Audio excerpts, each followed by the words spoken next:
Webafowethu, inhloso yami lana uku-introduce iSabatha Comedy, ukusogola kukagogo.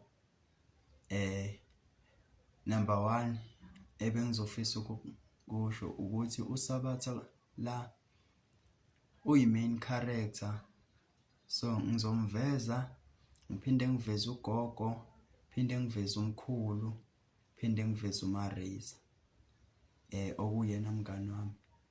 So number one, nangu Sabatha.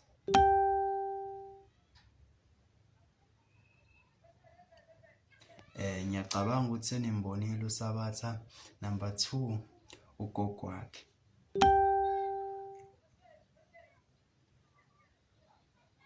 Number three, sekuzovela umkhulu wakhe-ke okuyena omthanda kakhulu kunogogo wakhe.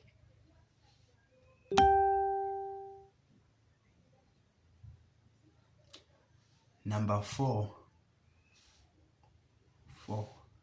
umngani wakhe uMaRaizer, ebahlezi babe nezingxabano.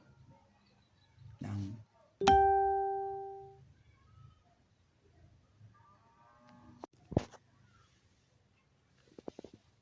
ngakho bafowethu, ibona abalingiswa abakhona kuyo le series engizoyiqala.